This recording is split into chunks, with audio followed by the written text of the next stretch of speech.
السلام عليكم ورحمة الله وبركاته. الحمد لله وكفى وسلام على عباده الذين اصطفى. أما بعد فأعوذ بالله من الشيطان الرجيم. بسم الله الرحمن الرحيم. ومن الناس من يشري نفسه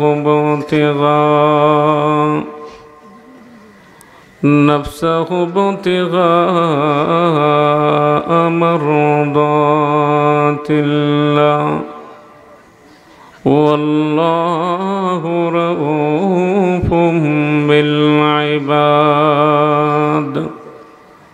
صدق الله العظيم. وقال النبي عليه الصلاة والسلام: الجهاد ماض إلى يوم القيامة أو كما قال عليه الصلاة والسلام. সকলে মিলে একটু আওয়াজ বাড়িয়ে মহব্বতের সাথে নবীজির শানে কয়েক মর্তবা দুরূদ শরীফ পাঠ করি। সাল্লাল্লাহু আলা সাইয়্যিদিনা ومولانا محمد وعلى آله وأصحابه وسلم. صلى الله على سيدنا ومولانا محمد وعلى آله وأصحابه وسلم. بلغ العلا بكماله كشف الدجى بجماله حسنت جميع خصاله.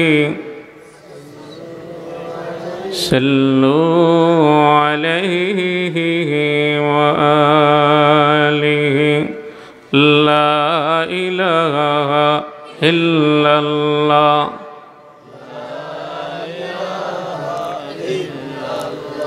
সামনে পিছনে মধ্যখানে যারা আছি সকলে মিলে ভাই মহব্বতের সাথে একটু আওয়াজ বাড়ি আমরা যেই জবান দিয়ে কথা বলি, জবানটা আমাদেরকে কে দিছেন? আরো আস্তে কইন, আরো আস্তে বলেন, কে দিছেন জবানটা? একসাথে আওয়াজ বাড়িয়ে বলেন, কে দিছেন? আল্লাহ। আল্লাহর দেওয়া জবান পেয়ে আল্লাহর নাম উচ্চারণ করব আমাদের কষ্ট হয়। বহু ধরনের টালবাহানা করি, পিছনে থেকে অনেকে আওয়াজ দেয় না। আল্লাহ যদি আওয়াজ একেবারে বন্ধ করে দেন, ফিরাই আনতে পারবো? একটু আওয়াজ বাড়ানো পারবো? পারবো। কাজে আল্লাহর নাম উচ্চারণ করলে কষ্ট হয় না আরাম লাগে? একটু জোরে বলেন না। আল্লাহর জিকির করলে আরাম লাগে না কষ্ট হয়? আরাম লাগে, শান্তি লাগে। মিস্টার লেলি নাস্তিক্য মতবাদের মূল হুতা, সারা জীবন আল্লাহর বিরুদ্ধে কথা বলছে, কয় আল্লাহ নাই। আওয়াজ বাড়িয়ে বলেন না নাউজুবিল্লাহ। আল্লাহর বিরুদ্ধে কথা শোনার পরেও নাউজুবিল্লাহ শব্দটা আমরা বাইর হই না। আমরা কেমন মুসলমান ইমানদার?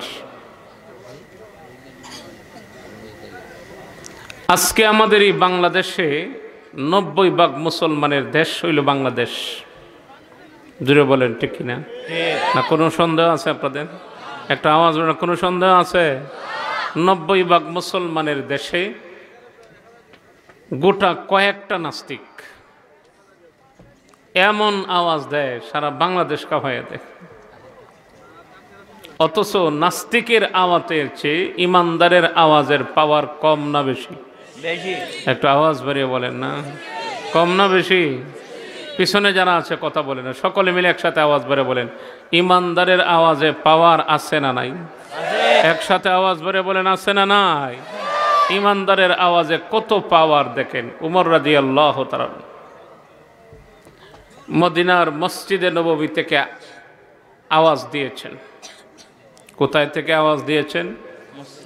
মসজিদে নববী থেকে, মদিনার মসজিদে নববী থেকে উমর আওয়াজ দিয়েছেন। ওই আওয়াজটা 100 মাইল দূরে নয়, 200 মাইল দূরে নয়, 500 মাইল দূরে নয়, 1200 মাইল দূরে আল্লাহ সারিয়ার সকল সৈনিকের কানে আল্লাহ ওই আওয়াজটাকে পৌঁছায় দিয়েছে। অথচ বর্তমান দুনিয়ার ইমানদার মুসলমানেরা আমাদের আওয়াজটা এত দুর্বল, যার দরুন নাস্তিক আর মুরতাদের আমাদের এই দেশে কয়েকটা নাস্তিকের লাফালাফি শুরু করছে। একটা আওয়াজ বাড়িয়ে বলেন, আজকে যদি ইমানদারের মতো আওয়াজ উঁচু করে, তাহলে ওই সমস্ত নাস্তিকেরা কোন পথে পালাবে, ওই পথ আর খুঁজে পাবে না। একটা আওয়াজ বাড়িয়ে বলে, ওই পথ খুঁজে পাবে না। আমি যেই কথাটুকু বলতেছিলাম, নাস্তিক্য মতবাদের মূল হোতা মিস্টার লেলি, সে বলছিল আল্লাহ নাই। আওয়াজ বাড়িয়ে বলে নাউজুবিল্লাহ। তার স্লোগান, তার কথা এটা। কিন্তু জীবনের শেষ মুহূর্তে বিছানায় পড়ে পড়ে আবার সে উচ্চারণ করে আল্লাহ আল্লাহ আল্লাহ আল্লাহ আল্লাহ উচ্চারণ করে। তার দলের লোকেরা যারা আছে এরা জিজ্ঞাসা করে, লিডার সারা জীবন আমরা বুঝাইলেন কি, আর সর্বশেষ হইল কি?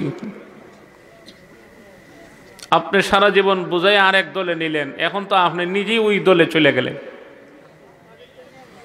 সেই দিন মিস্টার লেলি বলছিল, আরে শুনো, কেন যেন ওই নামটা উচ্চারণ করলে আমার ভালো লাগে, শান্তি লাগে। আওয়াজ বাড়ান, আল্লাহু আকবার।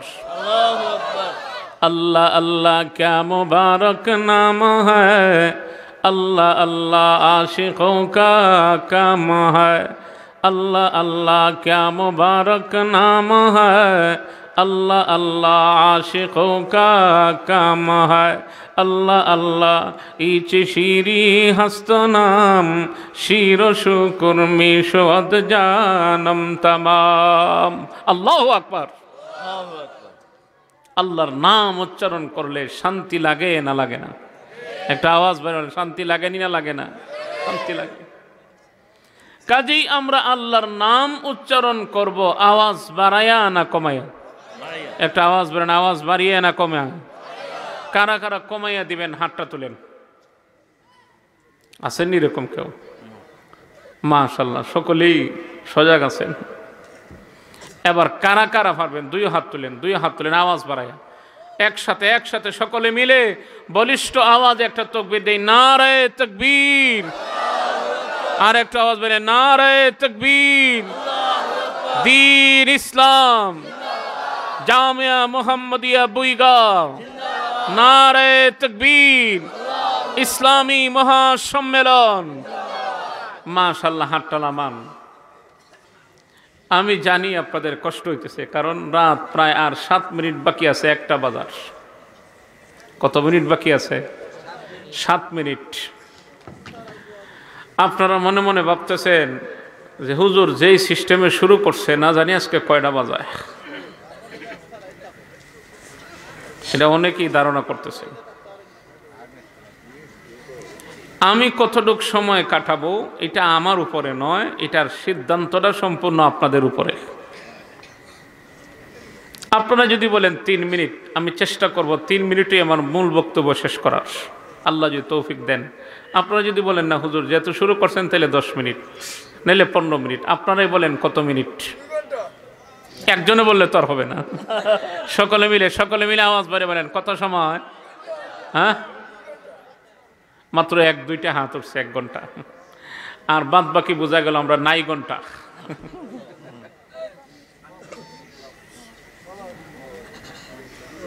কাজে যারা হাত উঠাইছেন না, ওনারা আবার আমার উপরে ছাইড়ে দিচ্ছেন। ওনারা আবার কিন্তু চালাক। কয় আমরাটা বুঝাইতাম না, হুজুর দিকে কোন সিস্টেম ধরেন। আয়াত পড়ছি সংক্ষিপ্ত আকারে, আমি কয়েকটা কথা বলবো। এর ভিতরে তো আপনাদের প্যাকেটও তো তৈরি হইতেইব নাকি? হ্যাঁ, মাত্র নাম ঘোষণা হয়েছে, প্যাকেটের কাজ চলতেছে। প্যাকেট এটা আবার তৈরি না হইলে তো আবার প্যাকেট হাতে পৌঁছবে না, এতটুক সময় তো আবার দিতেই হবে।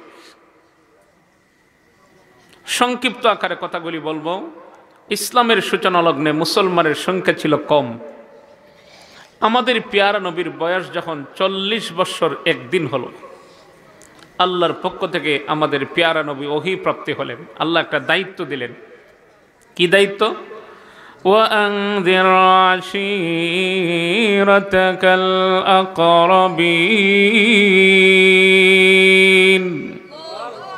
আল্লাহ দায়িত্ব দিলেন, ও আমার হাবিব, আমার বন্ধু, এখন আপনার দায়িত্ব হলো আপনার আত্মীয় স্বজন, পাড়া প্রতিবেশী সকলকে আপনি লা ইলাহা ইল্লাল্লাহ মুহাম্মাদুর রাসূলুল্লাহ ওই কালেমার দাওয়াত দেন, জাহান্নামের আগুন থেকে বাঁচার দাওয়াত দেন, জান্নাতের সুসংবাদ মানুষের কানে কানে পৌঁছান।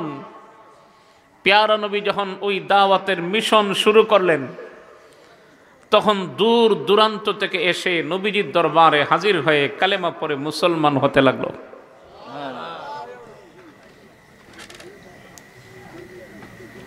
এক পর্যায়ে সুদূর রোম দেশ থেকে একজন ব্যক্তি আসলেন, নবীর সাহাবী, ওনার নাম হলো হযরতে সুহাইব রুমি রাদিয়াল্লাহু তাআলা। নাম সুহাইব, যেহেতু বাড়ি রোম দেশ, এই জন্য ওনার নামের সাথে দেশের নামও সংযুক্ত হয়ে গেছে। সুহাইব রুমি রাদিয়াল্লাহু তাআলা চূড়ান্ত সিদ্ধান্ত নিলেন, আমি যা প্রশংসা শুনলাম, গুণকীর্তন শুনলাম, আমিও যাব ওই নবীর দরবারে গিয়ে হাজির হয়ে আমিও কালেমা পড়ে মুসলমান হয়ে যাব। সুহাইব রুমি রাদিয়াল্লাহু তাআলা সুদূর রোম দেশ থেকে হিজরত করে আসলেন। বাড়ি ঘর, আত্মীয় স্বজন, পাড়া প্রতিবেশী, সব সহায় সম্পত্তি সব ছেড়ে দিয়া মক্কা নগরীতে এসে হাজির হইলেন। আমি আপনাদেরকে জিজ্ঞাসা করতে চাই, একটা মানুষ তার বাড়ি ঘর ছেড়ে দিয়া, আত্মীয় স্বজন ছেড়ে দিয়া বাহিরে বের হওয়া, এটা সাধারণ কষ্ট মনে করেন? সাধারণ ত্যাগ? একটু যেন সাধারণ ত্যাগ। আত্মীয়র বাড়িতে গিয়ে একদিন, 2 দিন, 3 দিন, চতুর্থ দিন থাকলেই অন্ধকার হইয়া যায় চক্ষু। বাড়ির কথা স্মরণ হয়, বাবার কথা স্মরণ হয়, ভাইয়ের কথা স্মরণ হয়, আত্মীয় স্বজনের কথা স্মরণ হয়। সুহাইব রুমি রাদিয়াল্লাহু তাআলা সব ছেড়ে দিয়ে আসলেন, সব কিছু ছেড়ে দিয়ে আসলেন। মনের মধ্যে একটা ব্যথা, একটা কষ্ট। যেই মুহূর্তে নবীজির সামনে এসে হাজির হইলেন, পেয়ারা নবীর নুরানি চেহারা মোবারক দেখলেন। আল্লাহ তাআলা আমাদের নবীজির চেহারার মধ্যে এমন একটা আলো, এমন একটা নূর দিছেন, স্কয়ারের দূরত্ব 1 মাসের রাস্তা। কোনো বেঈমান কাফের যদি অসৎ উদ্দেশ্যে আসতো, নবীজির চেহারা মোবারক দেখা মাত্রই দিল চেঞ্জ হয়ে, পরিবর্তন হয়ে কালেমা পড়ে মুসলমান হয়ে যেত। এমন একটা আকর্ষণ আল্লাহ পেয়ারা নবীকে দান করছেন। আল্লাহর নবীর সাহাবী সুহাইব রুমি রাদিয়াল্লাহু তাআলা বাড়িঘর, আত্মীয় স্বজন সব ছেড়ে নবীর দরবারে যখন হাজির হলেন, নবীজির নুরানি চেহারা দেখা মাত্রই বাড়িঘর ছেড়ে আসলেন, সম্পদ ছেড়ে আসলেন, আত্মীয় স্বজন ছেড়ে আসলেন। যেই মুহূর্তে পেয়ারা নবীর নুরানি চেহারা দেখেছে, নবীজির চেহারাটা দেখা মাত্রই সব ব্যথা বেদনা মুহূর্তের ভিতরে ভুলে গেছে। নবীজির দরবারে হাজির হয়ে লক্ষ্য করে বলেন, নগো নবীজি, আমার বাড়ি হলো রোম দেশ, আমি রোম দেশ থেকে মক্কা নগরীতে আপনার দরবারে এসে হাজির হলাম। আমি সিদ্ধান্ত নিয়ে এসেছি, আমি শুনেছি আপনার গুণকীর্তন, আপনার প্রশংসা আমি শুনেছি। আমি প্রশংসা শোনার পরে সিদ্ধান্ত নিয়েছি আমার অনুমান হয়ে গেছে আপনি আল্লাহর পক্ষ থেকে সত্য নবী, এই ব্যাপারে কোনো সন্দেহ নাই। বিদায় আমার মনের তামান্না আমি এখন বাস্তবায়ন করতে চাই।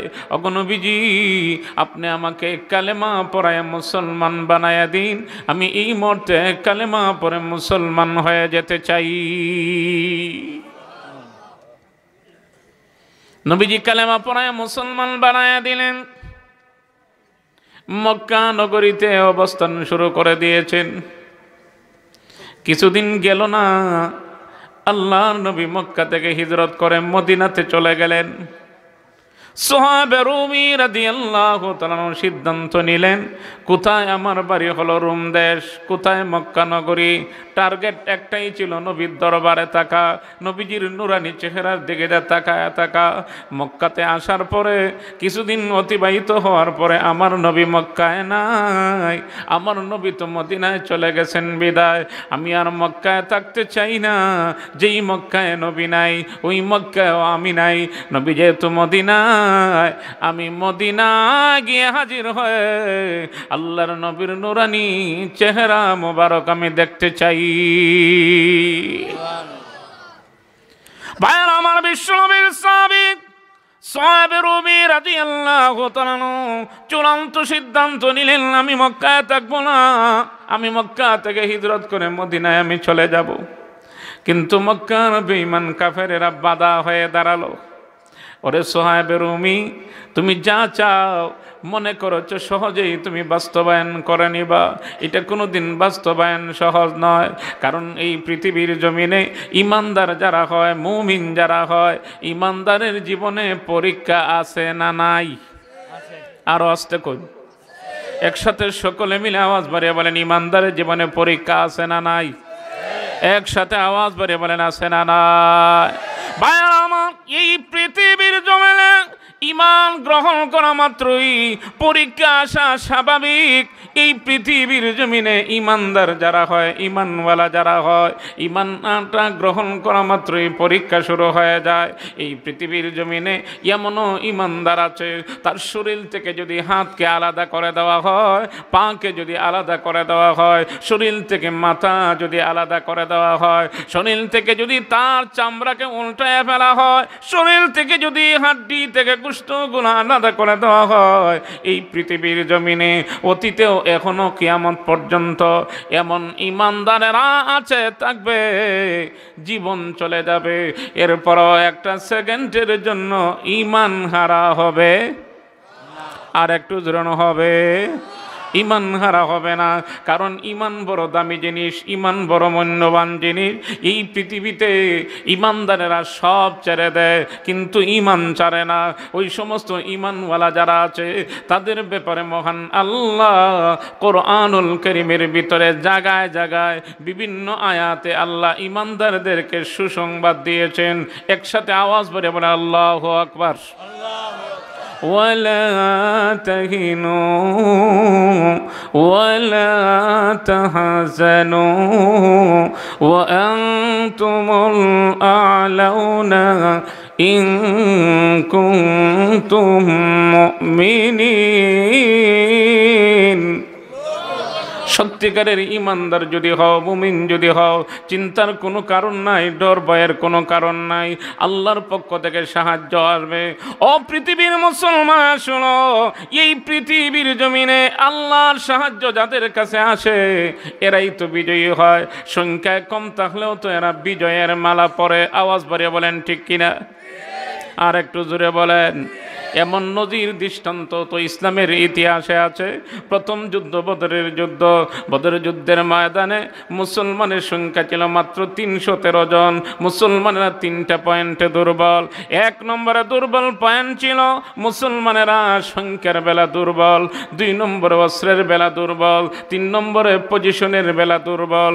বেঈমান কাফেরেরা 3টা পয়েন্টে সবল। আল্লাহর নবী মুসলমানদেরকে যুদ্ধের ময়দানে পাঠাইয়া তাঁবুর ভিতরে ঢুকে আকাশের দিকে দুটো হাত এমনভাবে উত্তোলন করে চোখের পানি ছেড়ে দিয়ে কান্না শুরু করে দিয়েছেন। ওগো আল্লাহ, মুসলমানদেরকে যুদ্ধের ময়দানে পাঠাইয়া দিলাম, মুসলমানেরা 3টে পয়েন্টে দুর্বল। আল্লাহ, মুসলমানদেরকে সাহায্য করো, মুসলমানদেরকে সাহায্য করো। ও ইমানদার মুসলমানেরা, নর্মাল আওয়াজ দিয়া জবাব দিলে হবে না, আওয়াজটা বাড়ায়া জবাব দিবেন। পেয়ারা নবীর দোয়ার পাওয়ার আছে না নাই?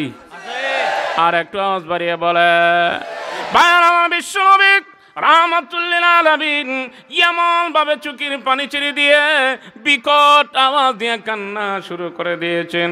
পাশে বসা ছিলেন আবু বকর সিদ্দিক রাদিয়াল্লাহু তাআলা, উনি ডেকে বলেন, নবীজি আপনি এমন ভাবে কান্না শুরু করে দিয়েছেন যা দরুন অনুমান করা যায়, মনে হয় এই মুহূর্তে আপনার দোয়া আল্লাহর দরবারে মঞ্জুর হয়ে যাবে। নবীজি এমন ভাবে কান্না শুরু করে দিয়েছিলেন, হঠাৎ করে দেখা যায় পেয়ারা নবী কান্না বন্ধ করে দিয়া, দোয়া বন্ধ করে দিয়া মুস্কি হাসেন আর ডেকে বলেন, আবু বকর সুসংবাদ গ্রহণ করো, সুসংবাদ গ্রহণ করো, আমার দোয়া আল্লাহ দরবারে মঞ্জুর হয়ে গেছে। আল্লাহ জিবরাইলকে পাঠাই আমারে জানায় দিয়েছেন, বদরের প্রান্তরে যদিও মুসলমানেরা 3টা পয়েন্টে দুর্বল, আল্লাহ আমাকে জানায় দিয়েছেন ওই বদরের প্রান্তরে মহান আল্লাহ মুসলমানদেরকে বিজয় দান করবে। আমি আপনাদেরকে জিজ্ঞাসা করতে চাই, বদরের যুদ্ধের ময়দানে মুসলমানেরা বিজয়ী না পরাজয়? একসাথে আওয়াজ বাড়িয়ে বলেন, বিজয়ী না পরাজয়? সংখ্যার দিকে কম ছিল না বেশি? কম। তাহলে শিক্ষা নিতে হবে, এই পৃথিবীর জমিনে আল্লাহর সাহায্য যাদের কাছে আসে সংখ্যায় কম থাকলেও এরাই বিজয়ী হয়। আওয়াজ বাড়িয়ে বলেন ঠিক কিনা? আমি যেই কথাটুকু বলতেছিলাম, আল্লাহর নবীর সাহাবী সুহাইব রুমি রাদিয়াল্লাহু তাআলার পরীক্ষা শুরু হয়ে গেছে, কঠিন পরীক্ষা। ইমানদারের সামনে যতই কঠিন পরীক্ষা আসুক না কেন, ইমানদারেরা আল্লাহ ছাড়া আর কাউকে ভয় করে? আর একটু জোরে ভয় করে না। ইমানদারেরা এই পৃথিবীর জমিনে কোনো লাল চক্ষুওয়ালার চক্ষুকে ভয় করে না, কোনো পরাশক্তিকে ভয় করে না। এই পৃথিবীর জমিনে ইমানদারেরা একমাত্র ভয় করে আল্লাহকে। আওয়াজ বাড়িয়ে বলেন, কাকে ভয় করে? আল্লাহকে ভয় করে। আল্লাহর ভয় যাদের অন্তরে রয়েছে এরা দুনিয়ার কোনো পরাশক্তিরে ভয় করে না। সুহাইব রুমি রাদিয়াল্লাহু তাআলার সামনে পরীক্ষা শুরু হয়ে গেছে। কি পরীক্ষা দেখেন, মক্কার বেঈমান কাফেরা বলে, ও সুহাইব রুমি, এত সহজ আল্লাহর নবীর দরবারে যাওয়া, মক্কা থেকে মদিনাতে যাইবা, কোনো অবস্থাতেই তোমাকে এই সুযোগ দেওয়া যাবে না। আল্লাহর নবীর সাহাবীর চূড়ান্ত সিদ্ধান্ত, ওরে মক্কার বেঈমান কাফেরা শোনো, আমারও সিদ্ধান্ত তোমাদেরকে জানায় দিলাম, যতক্ষণ পর্যন্ত মক্কা থেকে হিজরত করে নবীর দরবারে আমি না যাব আমার শান্তি লাগবে না। প্রয়োজনে শুনে রাখো, তোমাদের অবশ্যই জানা আছে আমি তীরান্দাজের মধ্যে বড় পারদর্শী, আমি একজন সুদক্ষ তীরান্দাজ। আমি পেয়ারা নবীর দরবারে যাওয়ার জন্য প্রয়োজনে প্রথমে আমি তোমাদের সাথে তীর দিয়ে মোকাবেলা করব। তীর দিয়ে মোকাবেলা করতে করতে আমার তীর যদি আমার হাত থেকে শেষ হয়ে যায়, দ্বিতীয় পর্যায়ে আমার হাতে তাকায় দেখো তরবারি আছে, ওই তরবারি দিয়ে আমি তোমাদের সাথে মোকাবেলা করব। মোকাবেলা করতে করতে যদি তরবারিটা ভেঙে যায়, 3 নম্বরে আমার টার্গেট হলো নবীর দরবারে যেতে গিয়ে যদি আমার জীবন দিতে হয়, আমি আমার শেষ নিঃশ্বাসটুকু যতক্ষণ পর্যন্ত বাকি থাকবে, আমি জীবনের শেষ মুহূর্ত পর্যন্ত সব কিছু বিলাইয়া দিয়েও আমি চেষ্টা করব আল্লাহ নবীর দরবারে হাজির হওয়া। এরপরও আমার কাছে আর একটা সুযোগ আছে, যদি তোমরা আমার সাথে মোকাবেলা না করো, আর একটা সুযোগ আছে, সেই সুযোগটা হলো, ওরে মক্কার বেঈমান কাফেররা শোনো, আমি মক্কার জমিনে কিছুদিন যে অবস্থান করেছি আমার কিছু সম্পত্তি হয়েছে, ওই সম্পত্তিগুলো তোমরা গ্রহণ করে নাও আর আমাকে প্যারা নবীর দরবারে যাওয়ার সুযোগ দিয়ে দাও।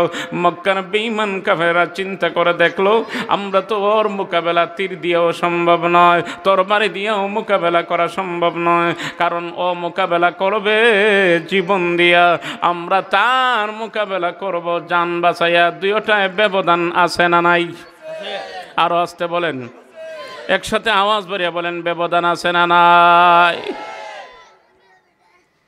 মক্কার বেঈমান কাফেরদের সামনে ওই সুযোগটা যখন তুলে ধরা হলো, নেও আমার সম্পত্তি নিয়ে যাও। আমি আপনাদেরকে জিজ্ঞাসা করতে চাই, নবীর সাহাবীর অন্তরে জানের চেয়ে সম্পদের মায়াটা কম না বেশি? হ্যাঁ, একটু আওয়াজ বাড়ান, কম না বেশি? সম্পদের মায়াটা কম না বেশি? সম্পত্তি তুলে ধরলেন, আগে বললেন আমার জীবনটাও আমি দিয়ে দেব, সর্বশেষ বললেন সম্পত্তি দিয়ে দেব। কিন্তু বর্তমান দুনিয়াতে ইমানদারেরা সব ছাড়তে রাজি, কিন্তু সম্পদ ছাড়তে রাজি না। আরো আওয়াজ বাড়িয়ে বলেন ঠিক কিনা? কয় আমি সম্পত্তি ছাড়ব না, প্রয়োজনে আমার জীবন চলে যাক, হাত শরীর থেকে আলাদা করে দেওয়া হোক, আমি আমার বাপদাদার সম্পত্তি ছাড়ব না। এমন ইমানদার আছে না নাই? একটু আওয়াজ বাড়িয়ে বলে। ভাইয়ার আমার বিশ্বনবীর সাহাবী সাহাবে রুমি রাদিয়াল্লাহু তাআলা চূড়ান্ত সিদ্ধান্ত নিলেন, ও মক্কার বেঈমান কাফেররা শোনো, যেই সম্পত্তি আছে নিয়ে যাও, এরপরও আল্লাহর নবীর দরবারে যাওয়ার সুযোগ আমারে দিয়ে দাও। এবার সম্পত্তি গ্রহণ করে সাহাবে রুমি রাদিয়াল্লাহু তাআলাকে মক্কা থেকে মক্কার বর্ডারে দিয়ে মদিনাতে যাওয়ার সুযোগ দিয়েছে। ও মুসলমান ইমানদারেরা, আমি আপনাদেরকে জিজ্ঞাসা করতে চাই, সাহাবে রুমি রাদিয়াল্লাহু তাআলা অন্তরে জান এবং সম্পত্তি এবং আলো আহাল আওলাদের আত্মীয় স্বজনেরা সকলের চেয়ে অন্তরে কার মহব্বত বেশি? একটু আওয়াজ বাড়িয়ে বলেন কার? একসাথে আওয়াজ বাড়িয়ে বলেন কার?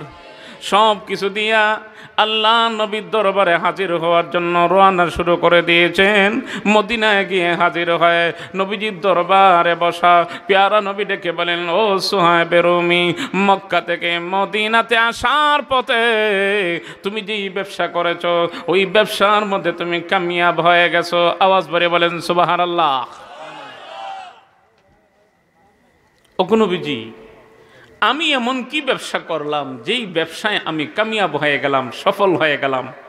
ও মুসলমান ইমানদারেরা, নবীজি যদি কাউকে বলেন কামিয়াব, সফল হয়ে গেছো, তুমি কৃতকার্য হয়েছ, তুমি কামিয়াব, তুমি সফল, সে জান্নাতে যাইব না জাহান্নামে যাবে? আরো আস্তে করেন, আরো আস্তে বলে, সকলে মিলে একসাথে আওয়াজ বাড়িয়ে বলে না, জান্নাতে না জাহান্নামে? জান্নাতে যাবে। নবীজি বলছেন তুমি তো তোমার ব্যবসায় কামিয়াব, সফল হয়ে গেছো। সাহাবে রুমি রাদিয়াল্লাহু তাআলা রেখে বলেন, নবীজি এমন কি ব্যবসা করলাম যেই ব্যবসার মধ্যে আমি কামিয়াব হয়ে গেলাম, সফল হয়ে গেলাম? এমন কি ব্যবসা করলাম? মক্কা থেকে মদিনাতে আসার বেলা তুমি যেই ব্যবসা করেছো, ওই ব্যবসার মধ্যে তুমি কামিয়াব হয়ে গেছো। সাহাবে রুমি রাদিয়াল্লাহু তাআলা ডেকে বলেন, ওগো নবীজি, কোথায় মক্কা নগরী আর কোথায় মদিনা? ব্যবসা করলাম মক্কায়, আর মদিনায় বসে আপনি এই খবর জানলেন কেমনে? এই খবরটা আপনার কাছে কেমনে আসলো? আল্লাহর নবী ডেকে বলেন, ও সাহাবে রুমি, শুনে রাখো, মক্কায় যদিও তুমি ব্যবসা করেছ, আমি হইলাম মদিনায়। মদিনায় তাকে আমি কেমনে আমি খবর পাইলাম? আশ্চর্য হওয়ার কোনো কথা না। তুমি যেই ব্যবসা করেছ, ওই ব্যবসার সুসংবাদ মহান আল্লাহ রাব্বুল আলামিন জিব্রাইলকে পাঠাইয়া সূরা বাকারার 207 নম্বর আয়াত নাজিল করে মহান আল্লাহ আমাকে ওই ব্যবসার কথা জানায়া দিয়েছেন। ওয়া মিনান নাসি মান ইয়াশরি নাফসাহু ইবতিগা মারদাতিল্লাহ ওয়াল্লাহু রাউফুম বিল ইবাদ। আল্লাহু আকবার। আল্লাহ আমাকে সূরা বাকারার 207 নম্বর আয়াত নাজিল করে তোমার এই ব্যবসার কথা জানাইয়া দিয়েছেন। আল্লাহ ওই আয়াতে কিয়ামত পর্যন্ত এক শ্রেণীর লোকেরা দুনিয়াতে আসবে যারা ওই গুণে গুণান্বিত হবে। এদের এই গুণটা হলো কি, যেই গুণটা আল্লাহর কাছে বড় প্রিয়, আল্লাহর কাছে পছন্দনীয়, ওই গুণটা হলো কিয়ামত পর্যন্ত এক শ্রেণীর লোকেরা থাকবে যারা আল্লাহ সন্তুষ্টির জন্য, নবীকে পাওয়ার জন্য, নবীর মহব্বতের ভালোবাসার প্রমাণ দেখানোর জন্য প্রয়োজনে তো অন্য কিছু দিবেই, তার কাছে সবচেয়ে দামি জিনিস, মূল্যবান জিনিস, প্রয়োজনে তার প্রিয় বস্তু জীবনটা পর্যন্ত আল্লাহর রাহে উৎসর্গ করে দিবে। আওয়াজ বাড়িয়ে বলে আল্লাহু আকবার। ওই গুণে গুণান্বিত যারা হবে আল্লাহ পাক রব্বুল আলামিন তাদেরকে পুরস্কারেরও ঘোষণা দিয়েছেন। তার মধ্যে একটা পুরস্কারের কথা বলবো, আর দীর্ঘ লম্বা আলোচনা করার সুযোগ নাই। পুরস্কারটার কথা বলেই আমি আমার শেষ পর্যায়ে চলে যাব। ওই পুরস্কারটার আলোচনা কি আপনারা শুনতে চান? 2-3 জনে বলছেন জি, আর বাদ বাকির অর্থই লেখা হুজুর পুরস্কার আজকে তাক তৈরি পুরস্কার। একটু জোরে বলেন থাকবো, হ্যাঁ না শুনতে চা? পুরস্কারটা কি? মনে করেন একজন মানুষের হায়াতের জিন্দেগি হলো 60 বছর অথবা 70 বছর, 100 বছর। একটা জবাব দিতে হবে সকলে মিলে। একটা মানুষের জিন্দেগি, হায়াতের জিন্দেগি যদি 60 বছর হয়, তাহলে হিসাব নিকাশ করে দেখবেন ওই 60 বছরের হায়াতের জিন্দেগির মধ্যে সব কিছু মিলাইয়া তার ইবাদত সে কত বছরে করছে? 60 বছরের ভিতরে ধরেন 20 বছর। কত বছর? 20 বছর ইবাদত করলো। নিয়ম সিস্টেম তো হলো 20 বছরের ইবাদত করলো, তার 20 বছরের হায়াতের জিন্দেগি, কাল কিয়ামতের দিন আল্লাহ তাকে 20 বছরের জন্য জান্নাতে দেওয়া। কিন্তু ওই গুণটা হাসিল করতে পারলে আল্লাহ বলেন 20 বছরের জন্য নয়, শুনে রাখো ওই জান্নাতের ভিতরে আবদুল আবাদের জন্য সেখানে থাকার সুযোগ তোমাকে আল্লাহ তাআলা দিয়ে দিবেন। কাজেই প্রয়োজনে বর্তমান প্রেক্ষাপটে এমন একটা সময় আসছে দুনিয়ার সকল বেঈমানরা এক হয়ে গেছে। জোরে বলেন ঠিক কিনা? একসাথে আওয়াজ বাড়িয়ে বলে, বেঈমানরা এক হয়ে গেছে। ইমানদারেরাও আর পাটপাট হয়ে থাকার কোনো সুযোগ নাই। ইমানদারেরাও ঐক্যবদ্ধ হয়ে দামি সম্পদ ইমানকে 24 ঘন্টাই পাহারা দিয়ে রাখতে হবে, নতুবা ইমান লুণ্ঠনের ষড়যন্ত্রকারী যারা আছে এদের হাত থেকে আমাদের দামি সম্পদ ইমানকে রক্ষা করা কঠিন হয়ে যাবে। জুড়ে বলেন ঠিক কিনা? আর একটু আওয়াজ বাড়িয়ে বলেন। প্রয়োজনে আমাদের ইমান রক্ষা করার জন্য যদি জীবন দিতে হয়, উৎসর্গ করতে হয়, নিজের তরুতাজা প্রাণ, শরীরের রক্ত যদি বিলীন করে দিতে হয়, কারা কারা রাজি আছেন? একটু হাতটা তোলেন, একটু হাতটা তোলেন।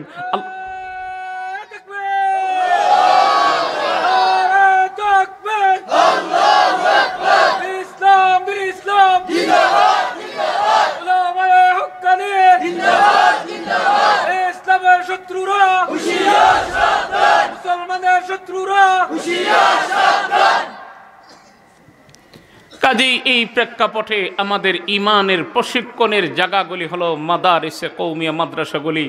ওই মাদ্রাসাগুলি টিকে থাকার দরকার আছে না নাই? একটা আওয়াজ বেড়ে বলেন, আছে না নাই? যেখানে ইমানের প্রশিক্ষণ দেওয়া হয় ওই প্রতিষ্ঠানগুলি কিয়ামত পর্যন্ত টিকে থাকতো, এটা আমরা প্রত্যেকেই চাই। প্রয়োজনে যার যেই পরিমাণে আছে সহযোগিতা আমরা করতে রাজি আছি তো ইনশাল্লাহ? একটা আওয়াজ রাজি আছি? আমি অনুরোধ করছি। আসসালামু আলাইকুম ওয়া রাহমাতুল্লাহি ওয়া বারাকাতুহু। আলহামদুলিল্লাহি ওয়া কাফা ওয়া সালামুন। আমাদের সুনামগঞ্জ এখন আর মুরব্বী আস্তে আস্তে যারা আছেন অনেকেই তো চলে যাচ্ছেন। আল্লাহ তাআলা যেন মুহতামিম সাহেবের হায়াতের মধ্যে বরকত, স্বাস্থ্যের মধ্যে বরকত, ইলম ও আমলের মধ্যে বরকত দান করেন। সবাই বলেন আমিন।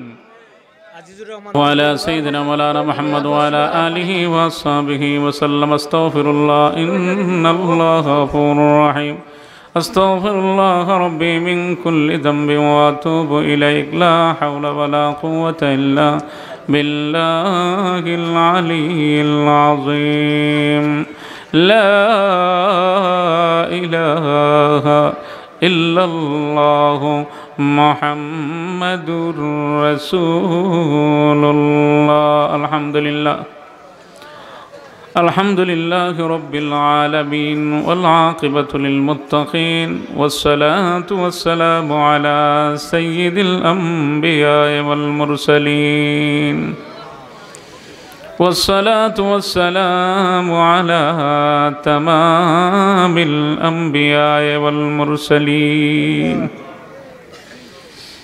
اللهم إنا نعوذ بك من البرص والجنون والجسام ومن سيء الأسقام اللهم إنك عفو تحب العفو فاعف عنا يا كريم يا حي يا قيوم برحمتك نستغيث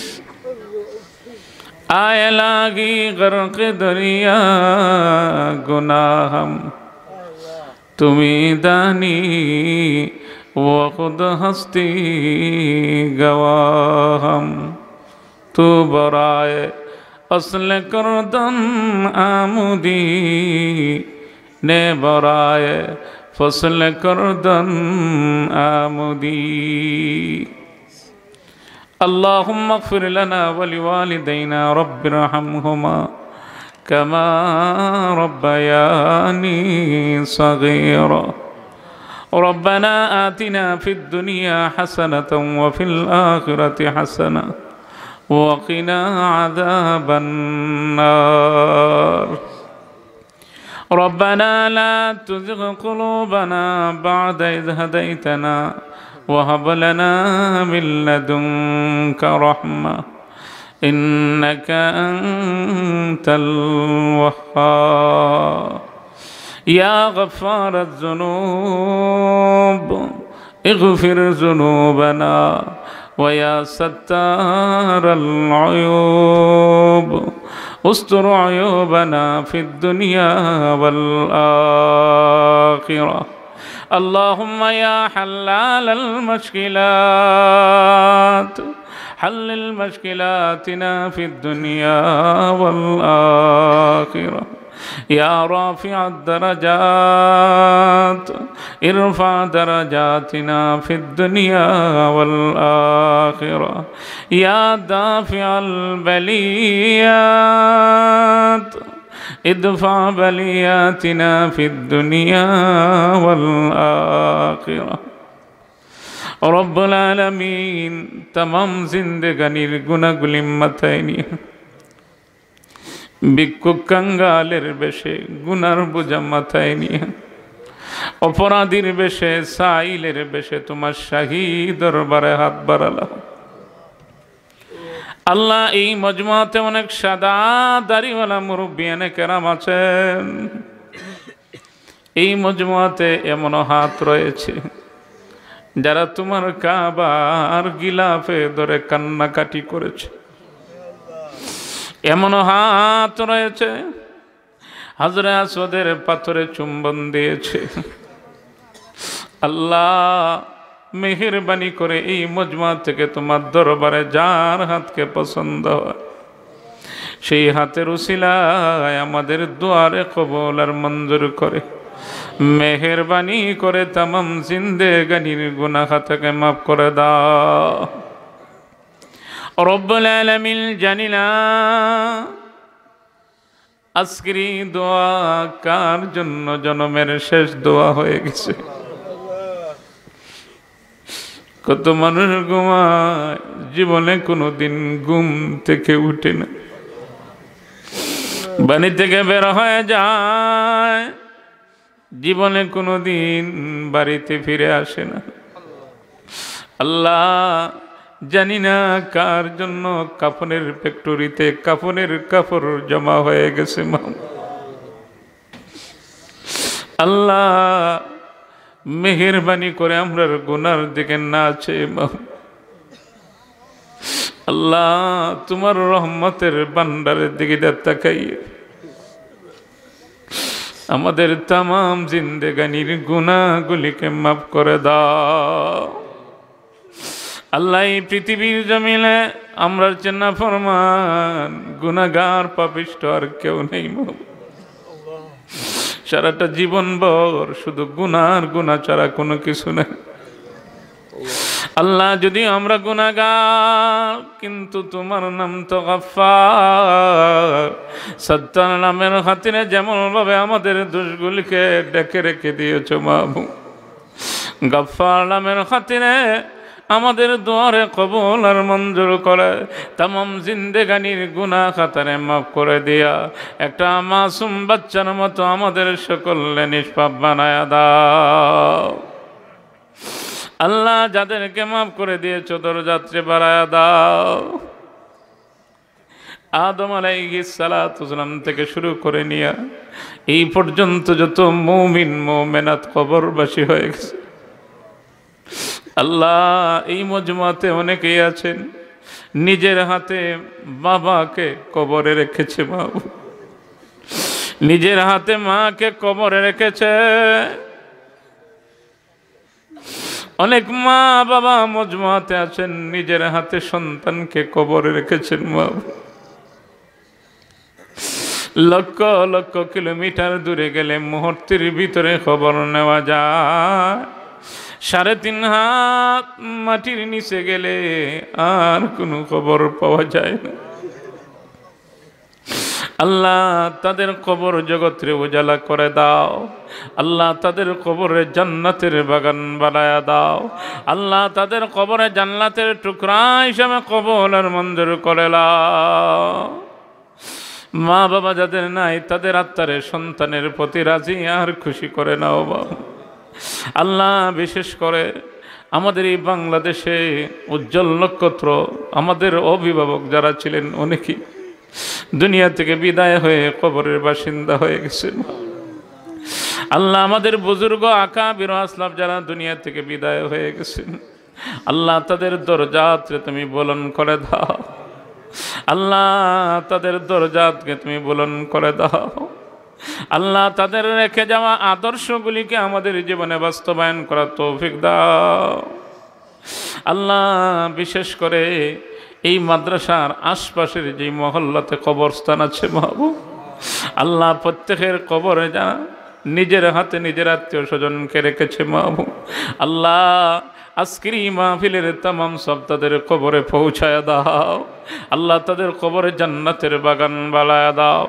রব্বুল আলামিন বিশেষ করে দেশে বিদেশে হাসপাতালে ক্লিনিক থেকে বাড়িতে যত বেমারি আছে, আল্লাহ সকল বেমারিদেরকে তোমার শিফাখানা থেকে শিফা করে দাও। আয় আল্লাহ তাআলা বিশেষ করে তোমার এই হাবিবের বাগান কোরআনের বাগান রে তুমি কবুল আর মঞ্জুর করে নাও। আল্লাহ এই প্রতিষ্ঠানকে কাল কিয়ামতের দিন আমাদের সকলের জন্য নাজাতের জরিয়া বানায়া দাও। আল্লাহ এই প্রতিষ্ঠানের জন্য দেশে বিদেশে যারা সাহায্য সহযোগিতা করতেছেন বাবা, আল্লাহ প্রবাসী জিন্দেগিতে যারা আছেন, প্রবাসীতে যারা আছেন, আল্লাহ এই কঠিন প্রেক্ষাপটে কঠিন পরিস্থিতি তাদের সময়গুলো অতিবাহিত হচ্ছে বাবা, আল্লাহ তাদের প্রত্যেকের এই মহামারী থেকে হেফাজত ফরমাও। আল্লাহ মহামারী থেকে হেফাজত ফরমাও। আয় আল্লাহ তাআলা বিশেষ করে যারা এই মাদ্রাসার জন্য সাহায্য সহযোগিতা প্রবাসে থেকে করতেছেন বাবু, অনেকেই দোয়া দরখাস্ত করেছেন, কারো অপারেশন হবে, অসুস্থ আছেন, আল্লাহ তোমার গায়বী খাজানা থেকে তাদেরকে সাহায্য করো মাহবুব। আল্লাহ তোমার গায়বী খাজানা থেকে সাহায্য করো, অপারেশন যাতে সাকসেস সফল হয় তোমার গায়বী খাজানা থেকে সাহায্য করো মাহবুব। আয় আল্লাহ তাআলা বেমারিদের জানের মধ্যে শান্তি দাও, স্বাস্থ্যের মধ্যে বরকত দান করো, হায়াতের মধ্যে বরকত দাও।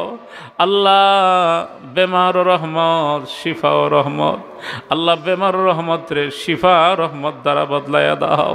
আয় আল্লাহ তাআলা বিশেষ করে অনেক নামেই লন্ডন থেকে আসছে, তৌহিদ আলী সাহেব, আরও অনেক হাজি সাহেব আছেন, আল্লাহ যারা এই মাদ্রাসার শুরু থেকেই নিয়ে শুধু বারবার এই মাহফিলে আসি, লন্ডন থেকে মোটা মোটা অঙ্কের সাহায্য সহযোগিতা আসে মা। আল্লাহ তাদের প্রত্যেকের দিলের জায়েজ মাকাসিদগুলোরে পুরা করে দাও। আল্লাহ মৃত্যুর আগ মুহূর্ত পর্যন্ত ওনাদের পরিবারের যারা আছে প্রত্যেকের এই মাদ্রাসার দিকে তাদের মহব্বতের মাত্রারে বাড়ায়া দাও। আল্লাহ তাদের হায়াতের মধ্যে বরকত দাও, স্বাস্থ্যের মধ্যে বরকত দাও। আল্লাহ বিশেষ করে এই মাহফিল থেকে যারা দান খয়রাত করেছেন প্রত্যেকের দানরে কবুল আর মঞ্জুর করে নাও। আজকের এই মাহফিল নে কবুল আর মঞ্জুর করে নাও। কাল কিয়ামতের দিন এই মাহফিলকে আমাদের সকলের জন্য নাজাতের জরিয়া বানায় দাও। আল্লাহ মনে বড় তামান্না, কাবার গিলাফে ধরে কান্নাকাটি কর। আল্লাহ হজরে আসদের পাথরে চুমা দেওয়ার তৌফিক দাও। এলাহি দেখা দে হামে দিয়ারে মদিনা, এলাহি बना दे हमें गुबारे मदीना। हो मेरी मस्कन हवाली काबा, बने मेरे मदफन दियारे मदीना। আল্লাহ আমাদের পক্ষ থেকে এই মাহফিলের পক্ষ থেকে লক্ষ কোটি দুরূদ আর সালাত আর সালাম সোনার মদিনায় নবীজির রওজায় আতরের মধ্যে নাম ধরে ধরে পৌঁছায়া দাও। ও রব্বানা তাকাব্বাল মিন্না ইন্নাকা আনতাস সামিউল আলিম ওয়া তুব আলাইনা ইয়া মাওলানা ইন্নাকা আনতাত তাওয়াবুর রহিম।